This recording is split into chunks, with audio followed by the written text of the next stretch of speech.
नमस्कार, अहाँ सब देख रहा छी एससीएस न्यूज। हम छी कमलेंद्र झा। खबर के शुरुआत करी और सबसे पहले बात करी वैश्विक महामारी के रूप ल चुकल कोरोना वायरस के, जेकरा ल के भारत में अगला रवि के मतलब 22 तारीख के सुबह 7 बजे से ल के रात के 9 बजे तक जनता कर्फ्यू के आह्वान प्रधानमंत्री नरेंद्र मोदी केलनि। जाय के बाद के तैयारी शुरू भ गेल। पटना में भाजपा कार्यकर्ता सब जनता कर्फ्यू के प्रचार प्रसार में जुट गेल छथि। प्रधानमंत्री नरेंद्र मोदी कोरोना वायरस से बचे के लेल 22 मार्च के जनता कर्फ्यू अपनावे के अपील केलनि। भाजपा और लोजपा के कार्यकर्ता सब राजधानी पटना में लोग सबके 22 तारीख के जनता कर्फ्यू में शामिल होके और एकरा सफल बनावे के लेल अपील केलनि और एहि के लेल एकटा जागरूकता अभियान के सेहो शुरुआत कयल गेल।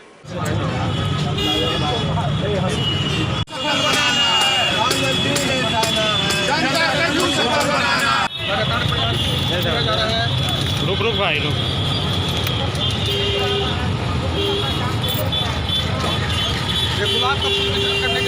कोरोना वायरस प्रधानमंत्री जी का कल एक संदेश आया जनता कर्फ्यू को सफल बनाने के लिए। आज लोक जनशक्ति पार्टी के कार्यकर्ताओं के द्वारा गुलाब का फूल डफली बजाकर लोगों को जागरूकता अभियान चला रहे हैं। सबसे आग्रह कर रहे हैं कि कोरोना वायरस से बचाव के लिए जनता कर्फ्यू का पालन करें और देश के प्रधानमंत्री के हाथ में हाथ मिलाकर इस लड़ाई लड़ने का कार्य करें। इधर जनाधिकार पार्टी के अध्यक्ष पप्पू यादव से हो कोरोना वायरस के देखे सैनिटाइजर के वितरण केलन। कोरोना वायरस पूरा विश्व के अपना चपेट में ल लेलक और एहि के लेल जागरूकता काफी जरूरी है। जनाधिकार पार्टी के अध्यक्ष पप्पू यादव राजधानी पटना के कई इलाका में लोग सब के बीच सैनिटाइजर और मास्क बांटलन। ओते लोग सब के साफ सफाई के साथ रहे के सलाह से हो दिलन। जिस तरह से बाढ़ के समय में पटना में जल जमाव के समय में राज्य सरकार ने हाथ खड़ा कर दिया था, जिस तरह से बाढ़ के समय में पटना में जल जमाव के समय में राज्य सरकार ने हाथ खड़ा कर दिया था,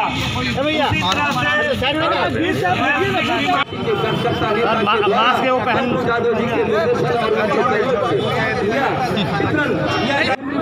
पड़ता है जगह रोड में सैनिटाइज मास्क सैनिटाइज साबुन का उपयोग करेंगे। हम लोग आप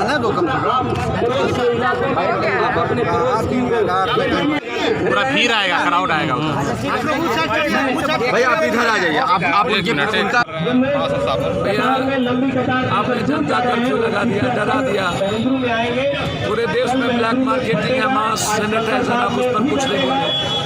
जो 22 तारीख को कर्फ्यू से जो देश में इकोनॉमिकल क्षति होगा उस पर आप नहीं बोले। हर देश करोड़ों रुपया खर्च कर रहा है, आप ये नहीं बोले कि हम तैयार हैं, हम सैनिटाइजर देंगे, हम मास्क देंगे। बस आपकी क्या जिम्मेदारी डराने की है? बस पैनिक कर दो, जिम्मेदारी से भाग जाओ। कुछ नहीं करो, भाग जाओ। क्या करो? ये जिम्मेदारी हमारी बनती है। हर परिस्थिति में पप्पू यादव और जनाधिकार पार्टी पूरे बिहार में मास्क और डिटॉल साबुन जो ब्लैक मार्केटिंग हो गई है उसके बाद मांगे दामों पर हर व्यक्ति को 7 दिनों तक पटना में हम लोग इसको मुहैया कराएंगे।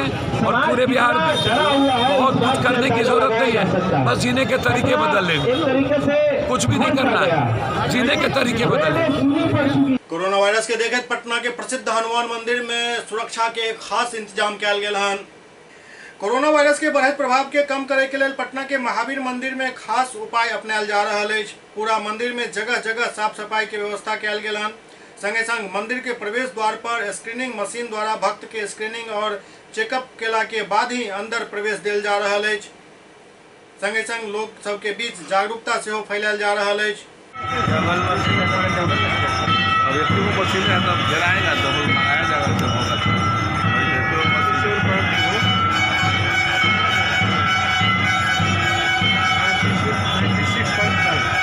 ठीक है, बढ़िया है।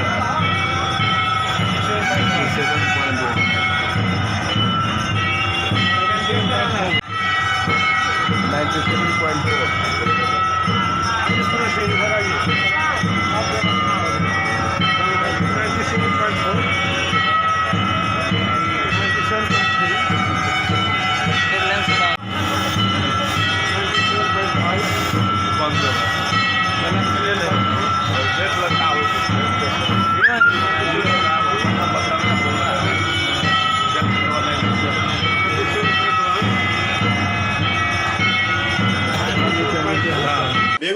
भाजपा कार्यकर्ता से 22 तारीख के जनता कर्फ्यू के सफल बनावे के अभियान शुरू कैलन। बेगूसराय में कोरोना वायरस के लेकर भाजपा कार्यकर्ता 22 मार्च के जनता कर्फ्यू के सफल बनावे के उद्देश्य से लोग सब के बीच जागरूकता अभियान चलेलन और साफ सफाई पर ध्यान रखे के अपील कैलन। करीब 1000 लोग के बीच लाइफ बॉय साबुन के वितरण कैल गेल। एहि मौका पर भाजपा युवा मोर्चा के नेता मृत्युंजय कुमार वीरेश समेत भाजपा युवा मोर्चा के सैकड़ों कार्यकर्ता मौजूद छला। एक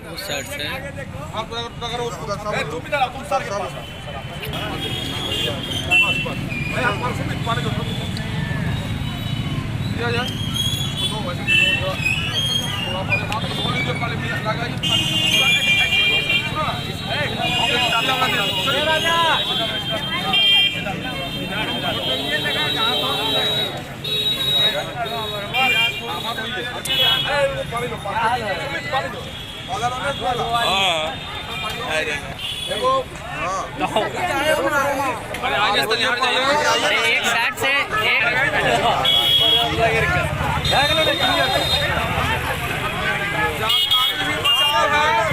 बाईस तारीख को सुबह 7 बजे से बाहर नहीं निकलना। माननीय प्रधानमंत्री जी ने कहा है जनता कर्फ्यू है ये।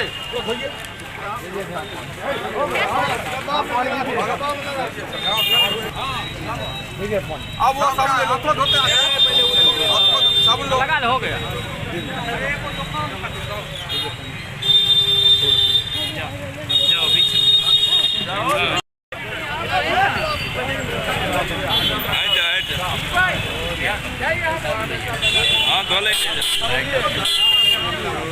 बेगूसराय व्यवहार न्यायालय में कोरोना वायरस के चलते साबुन के वितरण कैल गेल।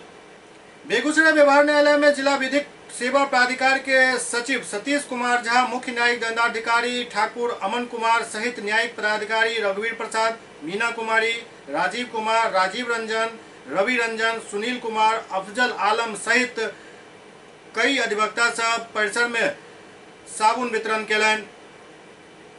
संगे संग अपील कैलन जे 1 घंटा में कम से कम 3 बेर जरूर एहि साबुन से हाथ धो ताकि वायरस के चपेट में आवे से बचल जा सके।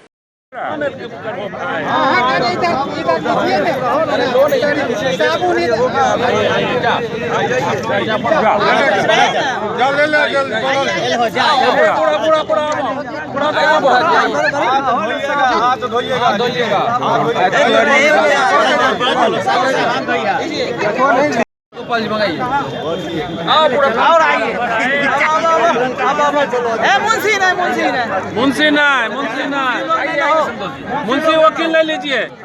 हो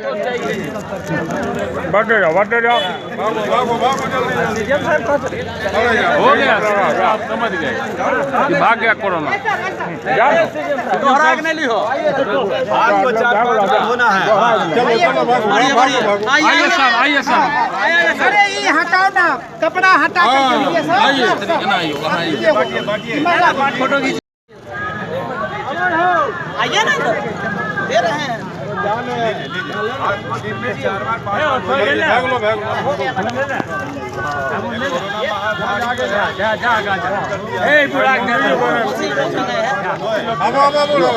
कोरोना वायरस के लेकर विश्वविद्यालय संघ के अध्यक्ष और सचिव राज्यपाल से भेंट कैलन। पाटलिपुत्रा विश्वविद्यालय शिक्षक संघ के अध्यक्ष डॉक्टर ए.के. सिंह ठाकुर और महासचिव केसर हृदय नारायण सिंह महामहिम राज्यपाल से मिलकर कोरोना वायरस के लेकर विश्वविद्यालय शिक्षक के त्राईमाम संदेश उनका तक पहुंचेलन। बिहार सरकार के शिक्षा विभाग द्वारा 13/3/2020 के तमाम विश्वविद्यालय एवं विद्यालय के छात्र के कक्षा 31 मार्च तक स्थगित कर देल गेल, जबकि तमाम शिक्षक के नियमित रूप से विद्यालय जाय के लेल कहल गेल। शिक्षक संघक कहब छल जे जखन सब कक्षा स्थगित अछि, पठन पाठन पूर्णतः बंद अछि, तऽ एहन स्थिति में विद्यालय या विश्वविद्यालय जाकर सामूहिक स्थान पर बैसनाइ कहाँ तक उचित अछि और एहि स्थिति में कोरोना वायरस के संक्रमण के कहाँ तक रोकल जा सकैत अछि।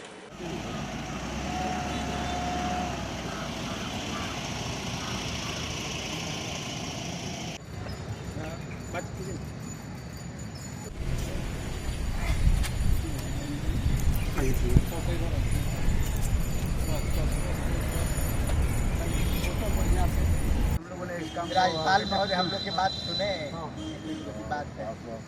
ये हमारे कुल के सर्वोच्च गार्जियन है जी। राज्य सरकार की चिट्ठी जिस तरह से विश्वविद्यालयों में भेजा गया है कि विश्वविद्यालय के सारे जो पाठ्यक्रम हैं, जो कक्षाएं हैं, वो स्थगित रहेंगी और सारे शिक्षक कॉलेज जाएंगे और एक साथ बैठेंगे, तो ये निश्चित तौर पे घातक है, क्योंकि कॉलेजों में ऐसी स्थिति नहीं है कि कोई अलग अलग कमरे हैं। सारे शिक्षक एक ही जगह बैठते हैं, एक ही जगह बैठ के गुफ्तगू करते हैं। ऐसे में शिशुओं का सामूहिक रूप से एक साथ होना निश्चित तौर से यह भयक्रांत करने वाला है और घातक है। राज्यपाल महोदय से हम लोगों ने मांग किया है कि ये बिहार सरकार शिक्षा विभाग के अवर सचिव के पत्र के निर्देश में बिहार के सभी विश्वविद्यालय और महाविद्यालय के कक्षाएं स्थगित हैं, छात्रों को महाविद्यालय जाने वर्जित हैं और शिक्षकों को कॉलेज नियमित जाने का निर्देश प्राप्त है। इस बारे में हम लोगों को ये कहना है कि जब कक्षाएं स्थगित है, शिक्षक का मूल काम है पढ़ाना, और जब कक्षाएं स्थगित हैं और उस बारे में शिक्षक को राज्य सरकार के आदेश के द्वारा विश्वविद्यालय महाविद्यालयों में उपस्थित होने का निर्देश प्राप्त है, तो सभी लोगों को एक जगह पर उपस्थित होना यह संक्रमण को रोकने का उपाय नहीं, यह इसको बंधित होना चाहिए था। जैसे छात्रों को उपस्थिति बंधित है, उसी तरह शिक्षकों को भी जब कक्षाएं स्थगित हैं, तो जब तक कक्षाएं स्थगित हैं तब तक शिक्षकों को भी महाविद्यालय, ये जो संक्रमण का दौर है इसको ध्यान में रखते हुए शिक्षकों को भी महाविद्यालय जाने से वंचित करना चाहिए था। यह मांग हम लोग महामहिम राज्यपाल महोदय से हम लोगों ने किया है और इस पर हम लोग आग्रह किए हैं कि ये चूँकि यह जब प्राण घातक और जानलेवा ये बीमारी है और जो बिना काम का जब कक्षाएं स्थगित हैं तो शिक्षक वहाँ एकत्रित होकर के क्या करेंगे, जब एक ही जगह बैठने का, कहीं अलग अलग बैठने की व्यवस्था नहीं है, सभी जगह एकत्रित होकर के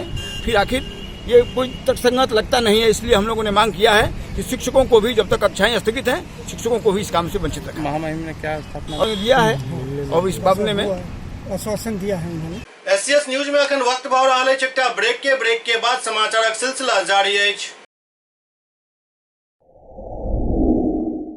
global health care and diabetes research centre, जो बिहार में पहला अंतर्राष्ट्रीय तकनीक एवं आधुनिक सुविधाओं से लैस सुपर स्पेशलिटी डायबिटीज केंद्र है, जहां एक छत के नीचे डायबिटीज से संबंधित सारी सुविधाएं मौजूद हैं, जैसे कि diabetes heart care, diabetes eye care, diabetes neuro care, diabetes foot care, diabetes pharmacy और डायबिटीज प्रयोगशाला। पता जीसस एंड मैरी स्कूल के पास, रहमगंज, दरभंगा, बिहार। ब्रेक के बाद पुनः स्वागत है। निर्भया कांड के चारों दोषी के आज सुबह 5:30 बजे फांसी पर लटका देल गेल। एहि पूरा मामला पर जनाधिकार पार्टी के अध्यक्ष पप्पू यादव अपन प्रतिक्रिया व्यक्त केलनि। निर्भया कांड के चारों आरोपी के फांसी पर लटका देल गेल। एहि मामला पर पप्पू यादव कहलनि जे करोड़ों लोग के निगाह टिकल छल एहि कांड पर, जे आखिरकार कहिया सजा मिलत, लोगक इंतजार खत्म भेल। पप्पू यादव कहलनि जे राजनीतिक हस्तक्षेप से बलात्कारी लोग में कानून के डर कम भ गेल भन। निर्भया के इंसाफ मिले में आखिरकार एतेक लंबा वक्त किया लागल। हर बेटी माँ के लेल आइ के दिन विश्वासक दिन अछि।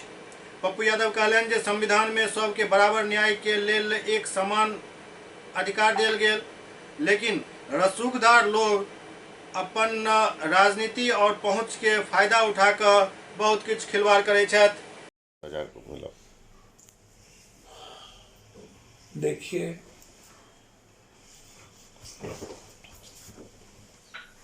करोड़ों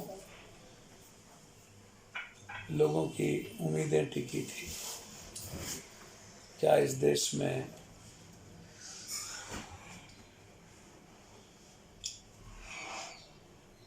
बेटी सुरक्षित कब होगी, या फांसी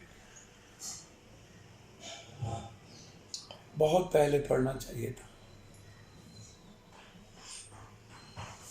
10 साल न्याय में लग जाए, 17 साल, 7 साल,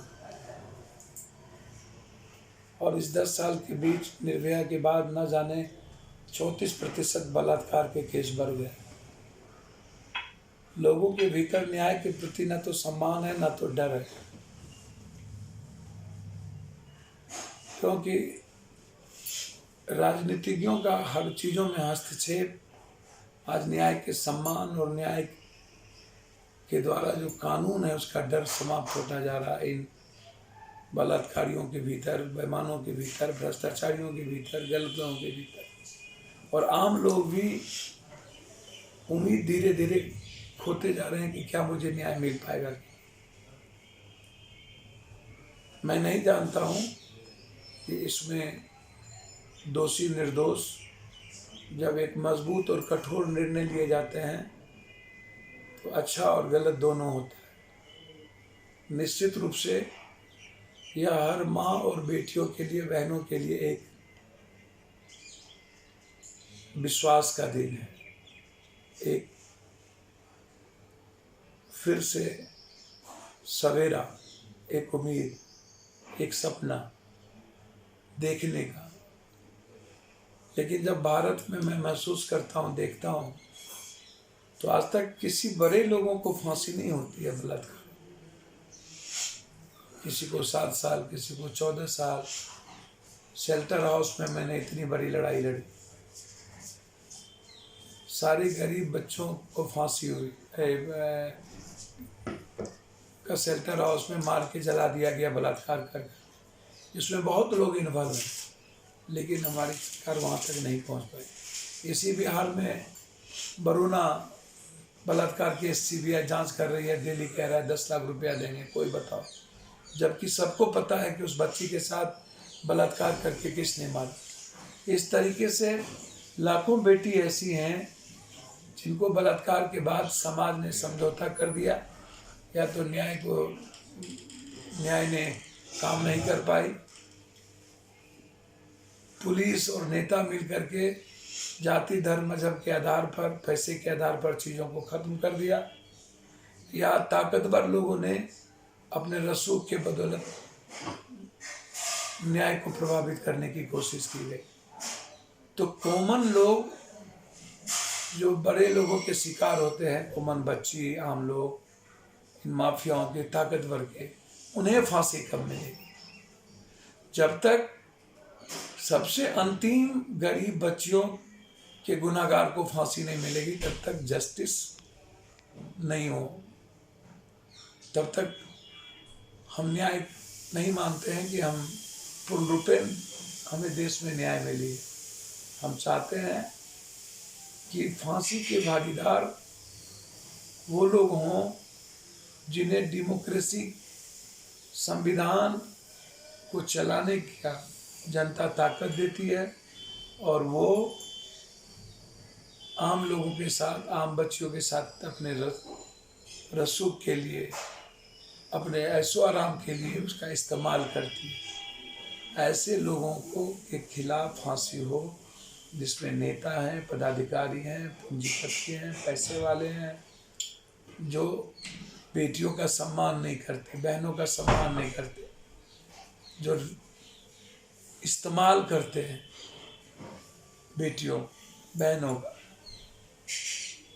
ऐसे लोगों के भीतर डर होना ज़रूरी है, जो बेटी और माँ बहनों को भारत की संस्कृति, भारत की परंपरा, भारत की तहजीब, भारत के रिश्ते जो हैं उसके तहत हमें देखने की का एहसास हो, और हम भीतर से डरें और उस डर के कारण इज्जत करना शुरू करें बेटी।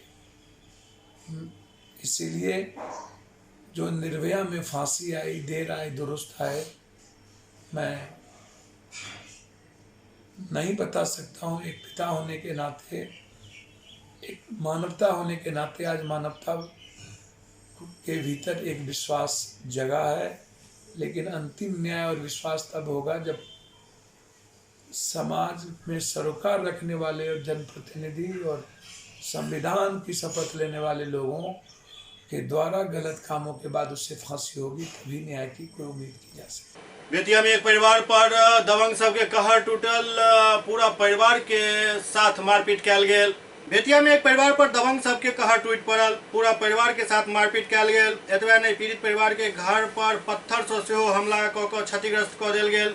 सबसे हैरत के बात ये जे पुलिस से शिकायत करे के बाद भी पुलिस जांच करऽ नहीं पहुंचल। घटना बैरिया थाना क्षेत्र के खिरिया घाट न्यू कॉलोनी के। घटना के बारे में बताया जा रहा है कि पीड़ित परिवार के घर के सामने पीसीसी सड़क के निर्माण करायल जा रहा है और सड़क में पीड़ित परिवार के घर के सीढ़ी आबि गेल, जाहिसँ सड़क निर्माण करे वाला ठेकेदार ओकरा तोड़ देलक, जाहि के बाद ई विवाद उत्पन्न भेल। पापा को बोलो ना इसको दिखाए। देखिए बाबू कितना हमारे दर्द बुखार हो गया, उसको सोया है।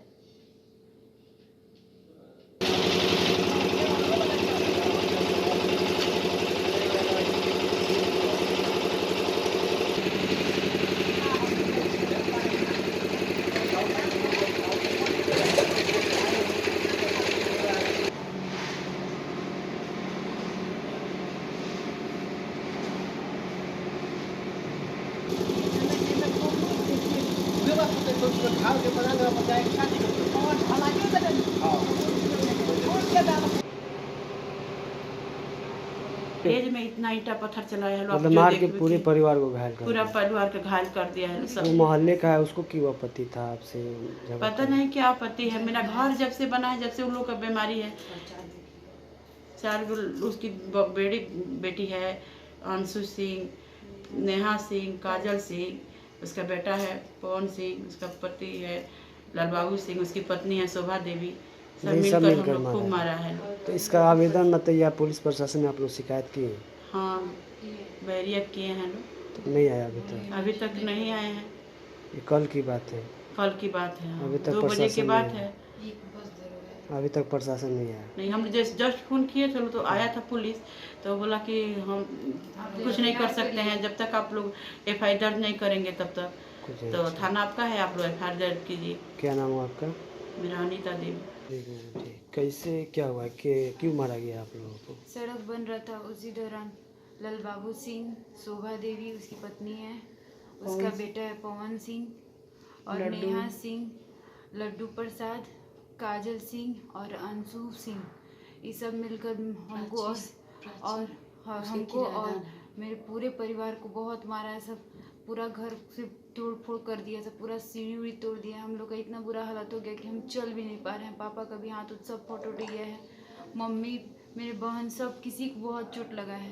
पूरा ईटा पत्थर से, फरसा से, सब लकड़ी का वो फट्टा तो उससे सब बहुत मारा है सब। उसकी किरदार जो है प्रज्ञा और प्राची, उसकी मम्मी थी, उसके पापा, सब बहुत हम लोग को बहुत मारा है सब। तो रोड बन रहा था, तो रोड के लेकर क्यों कह रहा है सब कि आपका सीढ़ी रोड में, तो हम लोग बोले कि ठीक है, जितना आ रहा है आप नाप लीजिए, 12 फीट का है या जितना का भी आप नाप लीजिए, जितना होगा उतना तोड़ दीजिए, और जितना है उतना हम लोग को छोड़ दीजिए।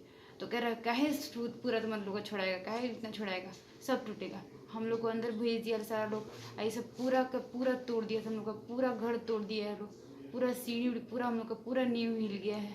पटना में एक 16 वर्षीय युवक के शव मिलला से सनसनी फैल गई, परिजन सब हत्या के आरोप लगल है। राजधानी पटना में एक 16 वर्षीय युवक के शव मिलला से सनसनी के माहौल बन गया। मृतक के नाम भोला बतायल जा रहा है, जे पेशा से मसालची के काम करे छल। ओते परिजन सब मामला में कहलन जे भोला के हत्या कयल गेल हन। परिजन बतौलन जे सुबह वो अपन कैल काम के पैसा लेला घर से निकलल छल। थोड़े देर के बाद स्थानीय लोग से बतौलन जे ओकर लाश एक मकान के कमरा में रस्सी से झूल रहा है। आनन फानन में पुलिस के सूचना दिल गेल। पुलिस पहुंचल, सबके कब्जा में लऽ पोस्टमार्टम के लिए भेज दिलक और पड़ताल में जुट गेल।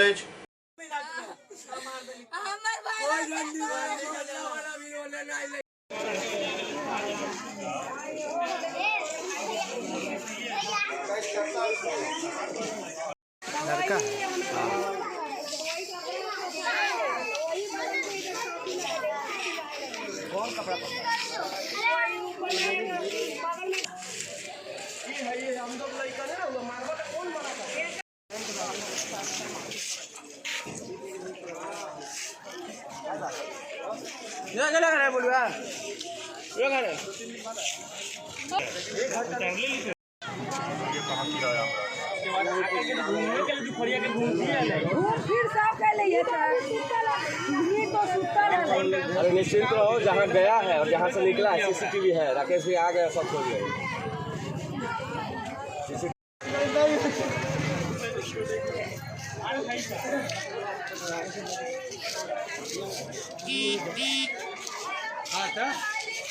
एससीएस न्यूज में अखन वक्त भऽ रहल अछि एकटा ब्रेक के बाद समाचारक सिलसिला जारी अछि। Doctor RLR public school CBSE curriculum गुणवत्तापूर्ण शिक्षा को प्राथमिकता, सेल्फ कॉन्फिडेंस को बढ़ाना हमारा मकसद है। सामाजिक कार्यों के प्रति सजग। स्कूल में कड़ाई से CCE पैटर्न CBSE पाठ्यक्रम के द्वारा लागू है। यहाँ ई-लाइब्रेरी की सुविधा उपलब्ध है, कंप्यूटर लैब की सुविधा उपलब्ध है, उन्नत लेबोरेटरी की सुविधा उपलब्ध, स्मार्ट क्लास की पूरी व्यवस्था यहाँ उपलब्ध है। छात्र छात्राओं को स्कूल तक लाने और घर तक पहुँचाने के लिए ट्रांसपोर्ट की व्यवस्था उपलब्ध है। हमारे यहाँ अनुशासन का विशेष स्थान है। स्वस्थ वातावरण को जागृत रखने के लिए स्वच्छता पर विशेष ध्यान दिया जाता है। शिकायत और सुझाव को प्राथमिकता के आधार पर लिया जाता है। हमारा पता है डॉक्टर RLR पब्लिक स्कूल, सदर थाना road, Darbhanga, pin code 846009, mobile number 9430827387, 9835257788। Break के बाद पुनः स्वागत है। दरभंगा के जिला परिवहन पदाधिकारी बस मालिक सबके साथ एक बैठक केलन और आवश्यक निर्देश दिलन। दरभंगा जिला परिवहन पदाधिकारी के आदेश के आलोक में बस मालिक सबके साथ एक बैठक कयल गेल, जाहिमे निर्देश देल गेल जे सब वाहन से पर्दा हटायल जाए, वाहन के परिचालन के पूर्व सब वाहन के सैनिटाइज कयल जाए, जतेक सीट अछि ओतबे पैसेंजर बैसायल जाए, बस में बैठे से पहले यात्री सबके हाथ साफ करे के अनुरोध कयल जाए, हाथ साफ करे के लिए हैंड वॉश रखे के निर्देश सेहो देल गेल। परिवहन विभाग के द्वारा एक एडवाइजरी जारी किया गया जिसमें सभी बस मालिकों से एक बैठक करने का अनुरोध किया गया, आदेश दिया गया था। उसमें हम लोगों ने इस तरह पे दरभंगा दिल्ली मोड़ पे और देहरिया सराय में बस मालिकों के साथ बैठक की गई। उनके द्वारा उन्हें बताया गया कि आप बस को साफ़ सफाई रखें, बस को चलने के पूर्व में डिसइंफेक्ट करें, प्लस जो भी पर्दे हैं पर्दे को हटा दें, जो सीट कवर बने हैं अलग से कपड़े के लगाए गए हैं उसको हटा करके रखें ताकि उसको डिसइंफेक्ट किया जा सके। साथ में हैंड वॉश वगैरह रखें ताकि यात्रियों को चढ़ने के पहले उनसे अनुरोध करें कि वो हैंड वॉश को अपना सुरक्षित तरीके से हाथ वाथ साफ करके वो अपना गाड़ी में बैठे। लोगों को दूरी बना कर रखेंगे ताकि इससे संक्रमण से बचा जाए। और ये भी हम लोगों ने निर्देश दिया क्या है यथासंभव प्रयास करें कि कोई भी एक्स्ट्रा पैसेंजर्स को जो गैलरी होती है इसमें ट्रैवल ना कराया जाए, क्योंकि जितनी नज़दीकियाँ बढ़ेंगी उससे इसका संक्रमण होने का खतरा ज़्यादा है। इसी सोच के दृष्टिकोण से हम लोगों ने वहाँ लोगों से भी बात की और बस मालिक और एसोसिएशन से बात की। उनको निर्देश दिया गया कि इन सब चीज़ों का वो पालन कराएं। DMCH के BSc नर्सिंग हॉस्टल के आप कोरोना वार्ड बना देल गेल हन, जाहि में 80 बेड लगाओल गेल। दरभंगा के जिलाधिकारी डॉक्टर त्यागराजन SM के विशेष निर्देश पर DMCH के कोरोना वार्ड के आप शिफ्ट कऽ देल गेल हन। ई कोरोना वार्ड गैनिक वार्ड के पीछा BSc नर्सिंग हॉस्टल में बनाओल गेल हन। एहि मौका पर प्राचार्य, सुपरिटेंडेंट, SDO सब एहि वार्ड के निरीक्षण केलन। एहि वार्ड में 80 बेड बनायल गेल हन। विपरीत परिस्थिति के सामना करे के लेल हर तैयारी एहिठाम पूर्ण राखल गेल अछि।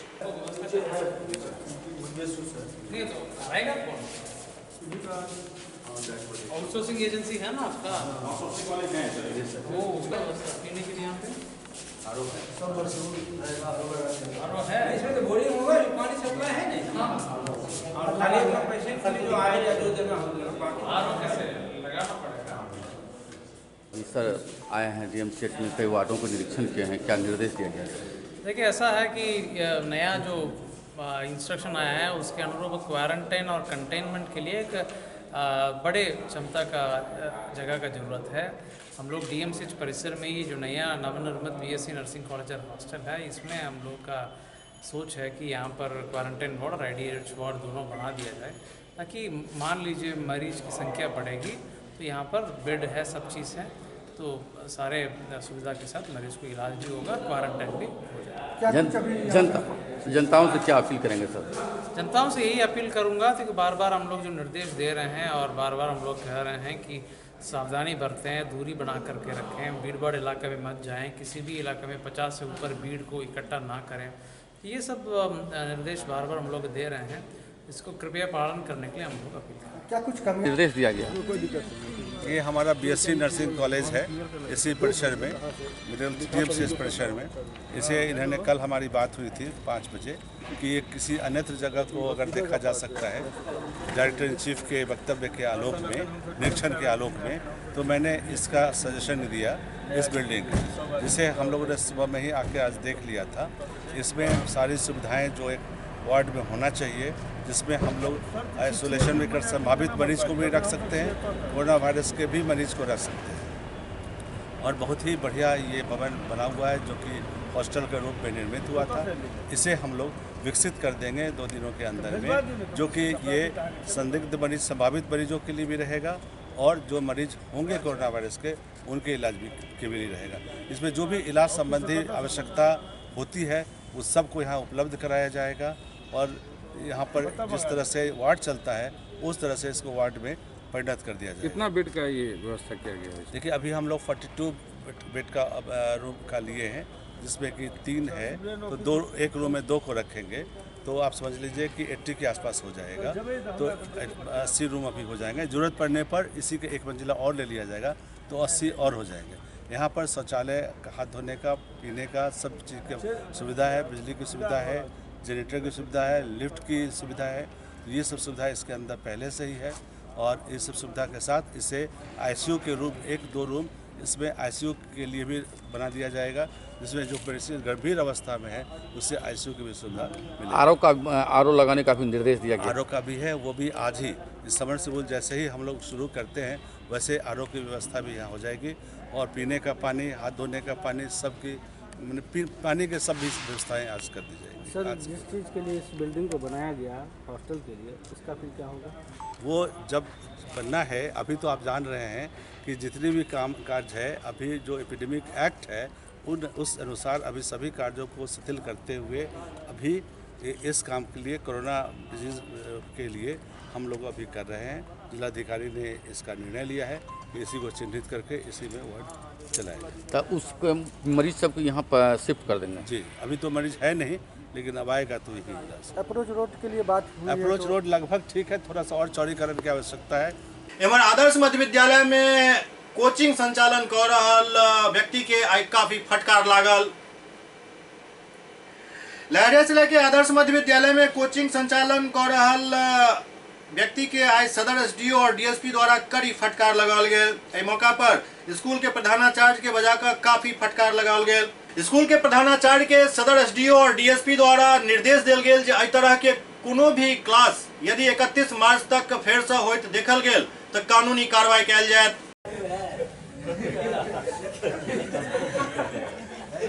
सर, आप मीडिया के तरफ से तो ये अवेयरनेस, देखिए ये प्रशासनिक आदेश भी है अवेयरनेस के लिए, जो अपनी सुरक्षा आपके अपने जिम्मे है। नहीं चालू किए तो लड़का सब आकर के बैठ जाता है बरामदा पर। अच्छी था, इनको तुरंत बुलाए हैं, हम शिक्षा विभाग से हैं, क्योंकि हुआ जो थाना पहुंच गया होगा या पहुंच रहा, आप जल्दी जाइए। बच्चे लोग अभी था और सबको भगाए हैं क्या? नहीं, हम भगाए नहीं, हम जैसे इनकी है ना तैसे वो सब निकल गए। जी।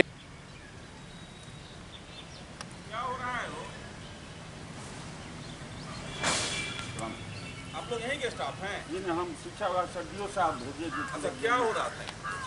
बच्चा सब यहाँ बैठ करके। कहाँ पे? इस बरंडा पर, उस बरंडा पर। हाँ, कुछ तो क्या बोले आप?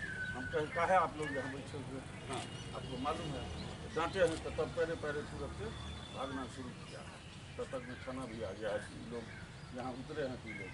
इसके 9 बजे से चालू होता है, तो हम 9 बजे आते हैं तब तक कोई नहीं जाता है, लेकिन अब कल से 5 बजे से ही आप गेट बंद कर दीजिए। गेट बंद करने का ऑप्शन नहीं है। गेट बंद करने में कठिनाई है कि BRC एक दूसरा ऑफिस इसी। आप किसी शिक्षक को बोलिए सुबह 7 बजे से रहेगा, जी, 9 बजे चल रहेंगे सर, खुद रहेंगे। कल से सवाले नहीं है। जितना आसान देख रहे हैं ना, अभी को पता नहीं चल रहा है। जब समय खराब होगा तो सब गिरने लगेगा तो पता चलेगा। कल से खुद रहे। यहाँ दरभंगा में तो किसी को चिंता फिक्र। अब आदर्श मध्य विद्यालय में किस तरह से हुई और क्या निर्देश दिया गया सर के द्वारा? देखिए, ऐसा है कि कुछ विद्यार्थी लोग यहाँ पर आकर के अपना कंपटीशन का तैयारी वगैरह करते हैं। तैयारी करने में कोई दिक्कत नहीं है, पढ़े लोग कैंपस है, लेकिन एक साथ गैदरिंग करके एक साथ जो बैठ जाते हैं 40-50 बच्चे, उससे है कि संक्रमण का खतरा बढ़ जाता है। और हम लोग का स्पष्ट आदेश है सरकार की तरफ से कि 50 लोगों की गैदरिंग नहीं होनी है, जिससे संक्रमण नहीं फैले। इसी के लिए आज हम लोग यहाँ पर आकर के इन लोगों को समझाए हैं कि आप लोग को यदि पढ़ाई लिखाई करने पर कोई रोक नहीं है, लेकिन एक साथ गैदरिंग करके नहीं बैठे। और यहाँ के प्रिंसिपल साहब को, हेडमास्टर साहब को भी हिदायत दिया गया है कि ऐसे गैदरिंग को यहाँ रोकेंगे और प्रीमिसेस में जिनको बैठना भी है अपना अलग अलग बैठेंगे। 2-4 लड़के ग्रुप में बैठने में कोई दिक्कत नहीं है, लेकिन एक साथ बैठने पर हम लोगों ने यहाँ रोक लगाया है और कल से इसको सख्ती से लोग पालन करेंगे। क्या दुकान में या मॉल में क्या निर्देश? मॉल वगैरह तो 100% बंद कर दिया गया है, सिर्फ खाने का सामान वगैरह की बिक्री हो रही है। और जो बड़े बड़े प्रतिष्ठान हैं, जो बड़े बड़े जो आपको शोरूम सब हैं, उसमें भी 50 से ज़्यादा के कस्टमर और लेकर के ज़्यादा से 50 से ज़्यादा गैदरिंग नहीं होनी चाहिए। इसका भी इंस्ट्रक्शन हम लोगों ने मीटिंग करके सबको दे दिया है और सभी लोग इसका अनुपालन कर रहे हैं। और साथ ही हाइजीन से जो भी एडवाइजरी जारी की गई है उसका भी सभी लोग पालन कर रहे हैं।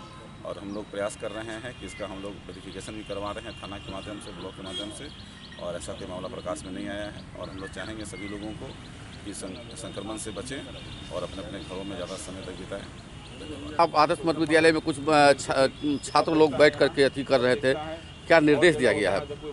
वही सूचना मिली थी कि आदर्श विद्यालय में जो काफ़ी संख्या में स्टूडेंट लोग जो है या कोचिंग चल रहा है या कोई तरह के बैठे हुए एक जगह एकत्रित होकर के अपना शिक्षा ग्रहण कर रहे हैं। इसी पर आए थे। कोरोना को लेकर करके जो है समूह में नहीं बैठना है और इसको जो है इसमें हर व्यक्ति को जागरूक रहना चाहिए कि जो वायरल इन्फेक्शन है उससे दूर रहे। इसी पर जो नियमानुकूल है, जो साहब ने जो बताया ही है, जो उस पर हम लोग जो अनुपालन कर रहे हैं। लेकिन हर लोग अपील यही है कि हर लोग इसको समझे ये आपदा है, आपदा की घड़ी में सभी को मिलजुल कर करके है कि सहयोग करना है, सहयोग करें। बहादुरपुर से राजद विधायक भोला यादव एक प्रेस कॉन्फ्रेंस केलन और केंद्र और राज्य सरकार पर जम का हमला Kellen. Bhola Yadav corona virus के लौकर सेहो बयान दिलन और ओलावृष्टि और बारिश के कारण जो किसान सब के क्षति भेल हन ओहो पर सरकार से मांग केलन है कि हर किसान के मुआवजा मिलवाक चाहिए। आज पूरा विश्व का अधिकांश देश कोविड-19 कोरोना वायरस रोग से ग्रसित है और दहशत का माहौल है। भारत में भी कई इस कोरोना वायरस से पीड़ित मरीज मिले हैं, उसमें कई की मृत्यु भी हो गई है। हम पिछले 2 दिन से अपने क्षेत्र का जो परिभ्रमण कर रहे हैं, खास करके दरभंगा जिला के अंतर्गत, तो जो देख रहे हैं स्थिति बहुत ही भयावह है। राज्य सरकार का इस महामारी से उबरने के लिए कोई प्रयास नहीं है। केवल मीडिया के माध्यम से, अखबार के माध्यम से और मोबाइल के सोशल मीडिया के माध्यम से लोगों के बीच में ये दहशत फैलाया जा रहा है जो ये महामारी है। लेकिन इसके रोकथाम के लिए, इसके बचाव के लिए सरकार के पास में अभी तक कोई एजेंडा नहीं है। माननीय प्रधानमंत्री जी 22 मार्च को बोले हैं जो लोग अपने घर में नज़रबंद रहें दिन भर से लेकर रात भर तक। अघोषित कर्फ्यू का ये माहौल पैदा किया जा रहा है, लेकिन हम पूरे शहर के अंतर्गत एक भी अस्पताल में न सैनिटाइजर है न ही मास्क है। सरकार को मास्क और सैनिटाइजर उपलब्ध कराना चाहिए। किसी भी दुकान, दरभंगा के किसी भी दुकान में घूमने पर नहीं मिल रहा है। बड़ी मुश्किल से पूरे उस रात में हम घूमते रहे, कई दुकान में गए, कहीं सैनिटाइजर नहीं था। और स्थिति ये है जो भविष्य में कब तक सैनिटाइजर आएगा, कब तक मास्क आएगा, इसका भी कोई व्यवस्था नहीं है। सरकार को चाहिए जो हर एक चौक चौराहे पर जागरूकता अभियान चलावे, गांव-गांव में जागरूकता अभियान चलावे, हर एक पीएससी में, एडिशनल पीएससी में और स्वास्थ्य उपकेंद्र में, इस सब में प्रॉपर मास्क का वितरण करावे, प्रॉपर सैनिटाइजर का वितरण करावे और लोगों में जागरूकता पैदा हो, इसके लिए सघन अभियान चलावे। लेकिन इस दिशा में सरकार की कोई पहल नहीं है। मैं दरभंगा के जिलाधिकारी जी से ये मांग करता हूं, जो आप इसके लिए त्राहिमाम संदेश बिहार के माननीय मुख्यमंत्री तक पहुंचाएं, जो दरभंगा के अंतर्गत में एक भी दुकान में सैनिटाइजर नहीं है, मास्क नहीं है, तो इस रोग से निपटा कैसे जाएगा? किसी अस्पताल में एडिशनल पीएससी हो या पीएससी हो, उसमें डॉक्टर नहीं है और न ही आइसोलेशन रूम है, जो यदि कोई पेशेंट मिले भी तो उसका सही ढंग से इलाज हो। जब डॉक्टर ही नहीं है तो इलाज क्या होगा? और स्वास्थ्य उपकेंद्र का तो स्थिति है जो एक मात्र परिचारिका के भरोसे स्वास्थ्य उपकेंद्र को छोड़ दिया गया है और वो भी परिचारिका अपने मन मुताबिक आती हैं, मन मुताबिक जाती हैं, उनको कोई मतलब नहीं है जो लोगों में जागरूकता कैसे हो। तो जो स्थिति है पूरे राज्य का वो बहुत ही भयावह है। केवल कह देने से महामारी पूरे राज्य में लागू है, कह देने से नहीं होगा। इसके दिशा में पहल होनी चाहिए, इसके दिशा में प्रॉपर तैयारी होनी चाहिए और यदि कोई पेशेंट सर्दी जुकाम वाला आता है तो उसका प्रॉपर जांच का व्यवस्था होना चाहिए। विदेशों में देख रहे हैं गाड़ी को स्टेरलाइज किया जा रहा है और यहाँ तो आदमी भी स्टेरलाइज नहीं है।